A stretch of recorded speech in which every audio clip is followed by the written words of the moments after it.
এখানে আমাদের অ্যাডমিনিস্ট্রেটিভ কোনো ত্রুটি আছে কিনা সেটা একটা বিষয়, কারণ দুই পক্ষকে এক হইতে দিল কি করে, যেহেতু অনেক দূরে থাকার কথা ছিল, কেন বা কোনো এক জায়গাতে সম্ভবত গ্যাপ আছে যেখানে তারা সুযোগ পাইছে ওখানে যাওয়ার, তারা জোর করতে ওখানে, ওদের ভাষা একটা জোর বলে, জোর করতে আরেকটা গ্রুপ তো যাওয়ার কথা না, একদম ধারে কাছেও যাওয়ার কথা না, সেখানে 10-12,000 15,000 লোক ওখানে মুভ করলো, এটা তো করার কথা না, এটা তো নিশ্চয়ই কোনো জায়গাতে গ্যাপ আছে, নিশ্চয়ই কোনো জায়গাতে মানে অ্যাডমিনিস্ট্রেটিভ কোনো।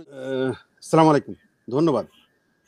ধন্যবাদ সবাইকে, আপনাকে বিশেষভাবে ধন্যবাদ এই জন্যই যে আপনি এই আজকে এত তড়িৎ এরকম একটা খুবই গুরুত্বপূর্ণ বলবো তো অবশ্যই, মানে এত একটা হট ইস্যু নিয়ে আপনি প্রথম মনে হয় আলোচনার একটা সূত্রপাত করেছেন।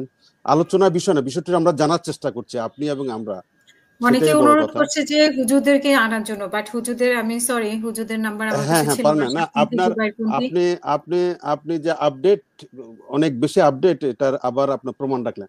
আচ্ছা যাক, যেটা বলছিলাম, প্রথমত আমি যে কথাটা বলবো, এই তবলিগকে কেন্দ্র করে আমাদের যে একটা গন্ডগোল আজকে হইল এবং কয়েকজন লোক মারা গেল, এবং এই অবস্থাটা গত 5-7 বছর যাবত আমরা লক্ষ্য করছি।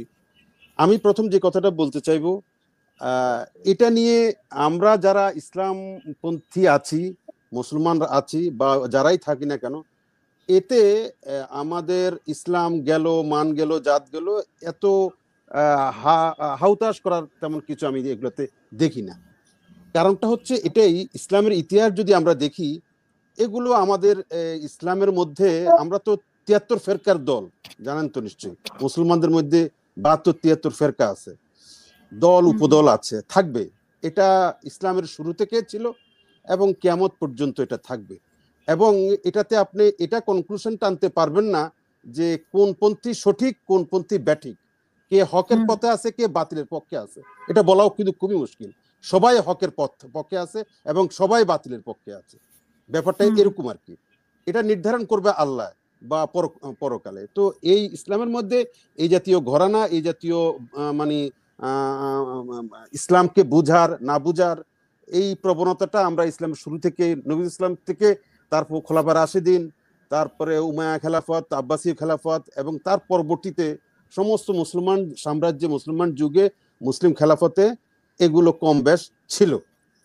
তো সেটারই ধারাবাহিকতায় তবলিগ জামাতের মধ্যে এটা ছিল না, আমরা লক্ষ্য করেছি অতীতে, কিন্তু সেটার মধ্যেও সর্বশেষ আমরা দেখলাম যে এটার মধ্যেও দুই ভাগ শেষ পর্যন্ত আমরা খুব করুণ ভাবে লক্ষ্য করলাম, যেটা অন্যান্য ইসলামী দলগুলোর মধ্যে আমরা দেখছি, এটা অন্তত তবলিগে দেখবো না এরকম একটা ভাব আমাদের দীর্ঘদিন থেকে ছিল, সেটারও ছেদ পড়লো যে না, সেটাও দুভাগ হলো। তো এটাই আমার মূল বক্তব্য হচ্ছে যে এটা নিয়ে আমরা, ইসলাম নষ্ট হয়ে গেল, ইসলাম চলে গেল, আমাদের অনেক ক্ষতি হয়ে গেল, ইসলামের ক্ষতি হয়ে গেল, এটা ভাবার কোনো ইয়ে নেই। এটা হয়, এটা হবে। আমি একটা কথা এটা বলতে চাই, এটাই যেটা আপনি একটু সূত্রপাত করতে চাচ্ছিলেন, যে এখানে জুবায়েরপন্থী এবং সাদপন্থীদেরকে বলা হয়, সাধারণত ধরে নেওয়া হয় আমাদের এখানে এরা দিল্লি বেসড বা আপনার ভারত বেসড। এদের অধিকাংশ আলেম ওলামা থেকে শুরু করে ওদের যাদের প্রথম নেতৃস্থানীয় লোকজন যারা আছেন, তারা ভারত কেন্দ্রিক এরকম। আর জুবায়েরপন্থী যারা আছে, এরা সবাই ম্যাক্সিমাম বাংলাদেশ কেন্দ্রিক, বাংলাদেশ পন্থী এরকম। ধরুন, আমি জানি না, মানে অল্প ব্যাস আছে হয়তো। এখন এইটাকে যেহেতু আমাদের দেশে একটা অস্থিতিশীল অবস্থা বিরাজ না করলেও অস্থিতিশীল অবস্থা প্রণ একটা অবস্থা এখন, এটাকে সম্পূর্ণরূপে স্টেবলও বলা যাবে না আমাদের রাজনৈতিক ভাবলে, যে আমরা একটা ট্রানজিশন পিরিয়ড পার হচ্ছি, একটা ফরমেটিভ ফেজ আমাদের চলছে। যতক্ষণ পর্যন্ত আনলেস আমরা নির্বাচন না করছি, ততক্ষণ পর্যন্ত একটা গণতান্ত্রিক সরকার গদিতে না বসছে, ততক্ষণ পর্যন্ত এটা একটা ফরমেটিভ ফেজ, এটা একটা ট্রানজিশনাল পিরিয়ড। এই পিরিয়ডটা খুব ফ্লুইড থাকে, খুবই আপনার জটিল থাকে এবং ভোলাটাইল থাকে। সে অবস্থায় তবলিগ জামাতের এই গন্ডগোলটা বা তাদের মধ্যে এই কনফ্লিক্টটা, এই মতদ্বৈততা, বা আজকে তাদের কয়েকদিন প্রান্তর রক্তাক্ত প্রান্তর যে হইল, এটা একটা অন্যরকম তাৎপর্য আছে।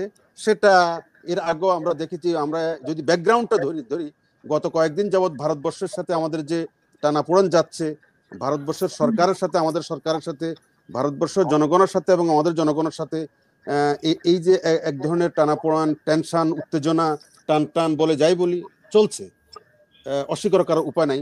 সেটার মধ্যে এরকম একটা অবস্থা যে দুই গ্রুপের মধ্যে এই গন্ডগোলটা হইলো, এবং একটা গন্ডগোলকে বলে নেওয়া হচ্ছে সাদপন্থীরা। মানে যিনি প্রধান সাদ, উনি কিন্তু দিল্লিতে আছেন, উনি এখনো আসেননি। উনি ভিসা লাগবে, ভিসা নিয়ে তারপর উনি ভিসা হবে, তারপর উনি আসবেন। এই সব মিলিয়ে একটা তালগোল পাকানোর একটা শ্রেণী তো থাকতেই পারে, থাকাটাই স্বাভাবিক। যে কোন এই অবস্থায়, এই ভোলাটাইল অবস্থায় তৃতীয় পক্ষ এটা এখানে ঘৃতাহুতি দিয়ে অন্য মানে ব্যাপারটা অন্যদিকে ধাবিত করার একটা প্রচেষ্টা যে থাকতে পারে, এটা সহজেই অনুমান থাকলেও থাকতে পারে। তো আমাদের যেটা কলমুল্লাহ স্যার চমৎকার বলছেন, আমাদের হুঁশিয়ার থাকতে হবে। সেই ব্যাপারটা আমরা ধৈর্য সহকারে সেটা আমরা মোকাবেলা করতে হবে, এর চেয়ে আর বেশি বাড়তে না দেওয়া। তবে এই জাতীয় বড় ধরনের গ্যাদারিং এ কম বেশ আপনার এই ধরনের উত্তেজনা থাকে, কম বেশ। আমাদের ইসলামের ইতিহাসে সেটা মানে বলে যে এগুলোর মধ্যে থাকে। আমরা বাঙালিরা চরিত্রগতভাবে, বাংলাদেশিরা, আমরা যেমন নাকি অনেক ভালো কিছুর উদ্যোক্তা, অনেক বিশ্বব্যাপী, বিশ্ব প্রশংসনীয় অনেক কর্মসূচির উদ্যোক্তা। আমরা যেমন বিপ্লব ঘটাইতে পারি, এই যে বিপ্লবটা আমরা 2024-এ ঘটাইলাম, সারা বিশ্ব অনুকরণীয়, সারা বিশ্ব তাক লাগিয়ে গেছে। আবার আমরা এমন কিছু করতে জানি যে সারা বিশ্ব তাক লাগে আমাদের দেখে দুধ্বনি ছিচি করারও ব্যবস্থা। তার মানে আমরা যেমন নাকি ঐতিহ্যের ধারক, আবার ঐতিহ্যেরও ধারক আমরা। কারণ আমরা হচ্ছে কি, আমরা যেমন নাকি আমরা মির্জাফরের জাতি, আবার আমরা আমরা ইয়েরও জাতি, এটাকে কি বলে, কি যেন জাতি আমাদের নবাব সিরাজউদ্দৌলা। আমাদের এখানে নবাব সিরাজউদ্দৌলার যেমন জন্ম হয়েছে, আবার মির্জাফরের জন্ম হয়েছে। সুতরাং আমরা দুইটাই আমাদের মধ্যে কম বেশ কাজ করে, ভালো এবং মন্দ। তো আজকের ঘটনাটা শোনার পরে খারাপ লেগেছে, অবশ্যই খারাপ লাগার বিষয়। তো আমার এখানে আমাদের অ্যাডমিনিস্ট্রেটিভ কোনো ত্রুটি আছে কিনা সেটা একটা বিষয়। কারণ দুই পক্ষকে এক হইতে দিল কি করে, যেহেতু অনেক দূরে থাকার কথা ছিল। কেন বা কোনো এক জায়গাতে সম্ভবত গ্যাপ আছে, যেখানে তারা সুযোগ পাইছে ওখানে যাওয়ার। তারা জোর করতে ওখানে, ওদের ভাষা একটা জোর বলে, জোর করতে আরেকটা গ্রুপ তো যাওয়ার কথা না, একদম ধারে কাছেও যাওয়ার কথা না। সেখানে 10-12,000 15,000 লোক ওখানে মুভ করলো, এটা তো করার কথা না। এটা তো নিশ্চয়ই কোনো জায়গাতে গ্যাপ আছে, নিশ্চয়ই কোনো জায়গাতে মানে অ্যাডমিনিস্ট্রেটিভ কোনো ইয়ে আছে, যেটা রাইট। সেখানে আমরা খতিয়ে দেখার, আমাদের অ্যাডমিনিস্ট্রেটিভ ল্যাপসটা কোনটা ছিল, গ্যাপটা কোনটা ছিল, সেটার কারণে এত বড় একটা ঘটনা ঘটে গেল। যে ঘটনার কারণে যেমন এতগুলো 3-4টা প্রাণ গেল। সবচেয়ে বড় কথা যেটা, এই তবলিগের প্রতি আমাদের নিরীহ সাধারণ, আমি, আপনি বা কলিমুল্লাহ স্যার বা আমাদের রবি ভাই, আমরা হয়তো এটাকে সেরকমভাবে দেখবো না, যেটা খুবই স্বাভাবিক অবস্থা। কিন্তু সাধারণ মুসল্লি, সাধারণ মুসলিম, সাধারণ মানে নামাজি লোক, এদের মধ্যে একটা প্রভাব পড়বে, নেগেটিভ প্রভাব পড়বে ইসলামের প্রতি। আমাদের নিঃসন্দেহে প্রভাব পড়ারই কথা। তো আমাদের প্রশাসনিক কোনো দুর্বলতা সেটা এই ব্যাপারে আছে কিনা সেটা খতিয়ে দেখা উচিত, এবং আগামী দিনে যে কোনো কিছু অনেক আগেই এটার মেজার্স নেওয়া উচিত। সেটা নিতে আমার মনে হয় সরকার সঠিকভাবে পারে নাই বলে আমার মনে হয়েছে। ধন্যবাদ। অসংখ্য ধন্যবাদ।